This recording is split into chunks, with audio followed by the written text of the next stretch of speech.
Trošku to možno odľahčím, ak dovolíte, ale v tejto budove a v tejto miestnosti som strávil pomerne veľa času v rámci mojej politickej kariéry, ale už pri vstupe dnes do tejto budovy som cítil obrovské napätie. Možno keby som mal tie virgule, tak sa asi pokrútia ako paragrafy. Rozumiem tej nervozite tak na našej strane, lebo to musíme urobiť a nie je nám to príjemné, lebo to musíme urobiť kvôli ním. A rozumiem ich nervozite, že boli pritom. Viete, dobre, ak ste v pohode, tak sa spýtam, ako je možné, že sa vyhadzovali miliardy a na čele oddelenia, ktoré sa nazýva hodnota za peniaze, je poslanec za vašu politickú stranu. Ako to je možné? Ako je možné, že nikto na ministerstve financií nehovoril o vyhadzovaných miliardách eur? Ak ste v pohode, tak sa pýtam, ako je možné, že Všeobecná zdravotná poisťovňa bačovala od buka do buka, ale poslanec za opozíciu tu sedí a tvári sa, ako keby s tým nemal nič spoločné, hoci sedel v dozornej rade. Tak potom na čo sedel v tej dozornej rade? Prosím, hovorte to tej verejnosti, vy si nenechajte nalepiť na hlavu nejakú nálepku, že my sme snáď teraz tí zbojníci, ktorí musíme urobiť najhoršie veci na svete, pretože konsolidácia je nevyhnutná. Áno, konsolidácia je nevyhnutná kvôli ním, lebo rozdrbali miliardy eur. To je celý problém, ktorý treba opakovať. A my to urobíme. A urobíme to s plnou zodpovednosťou bez toho, aby sme sa za to niekde mali hanbiť. K tým návrhom. Keď som došiel na úrad vlády, po tom, čo som zostavil štvrtú vládu, tak ma čakal dole pán Odor, odchádzajúci nestranícky predseda vlády, ktorý sa o 2 hodiny ukázal ako nová stranická hviezda progresívneho Slovenska a povedal mi, že nechal mi na stole inšpiráciu, ako treba urobiť poriadok vo verejných financiách. Tak sme sa teda pozreli. 7 miliard škrtov.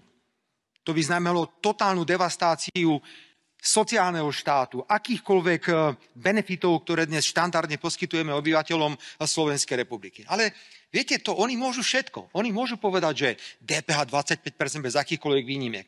Veď sme sa s tým pohrali ešte raz.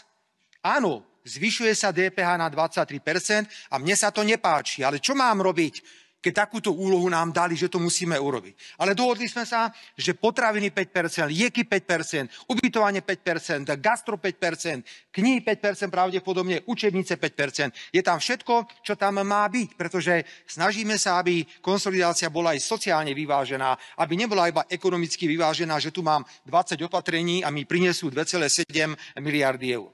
Keby som zobral ktorékoľvek opatrenie, ktoré navrhol pán Odor v tom slávnom balíku, tak dnes táto krajina možno už ani neexistuje. Takže znovu, minimálne povedzte, priatelia z opozície slovenskej verejnosti, že konsolidácia musí byť.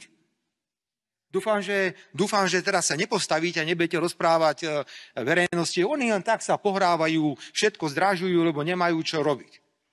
Slovenská verejnosť je dostatočne vyspelá, aby vedela, čo sa tu dialo v rokoch 2020 až 2023. A ja verím, že tak, ako to slúbil predseda NKÚ, že nám v krátkom čase predloží podrobnú analýzu tých tzv. Momiek, tak to teda bola iná habaďúra, ak si zoberieme, že 30 000 eur na mesiac.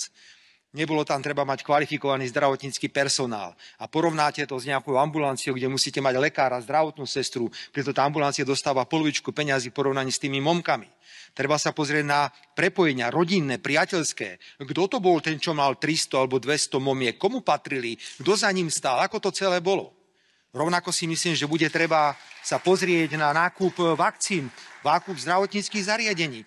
To nemôže skončiť tak, dámy a páni, že my preukážeme na veľmi jasné prepojenie jedného z predsedov opozičných politických strán na trnavskú firmu, ktorá vo veľkom nakupovala zdravotnícke pomôcky pre tento štát a to jednoducho ako keby neexistovalo, ako keby to nebolo. A je to smutné, že keď sa pozriem, koľko miliard ste vyhodili na boj proti covidu a ešte zomrelo 21 000 ľudí, tak sa pýtam, že aký tam je ten pomer a predovšetkým, kto za toto kedy bude niesť ešte nie len politickú, ale aj právnu. Pán predseda vlády, váš čas uplynul. Držím vám palce a ďakujem za spoluprácu, pani poslanci.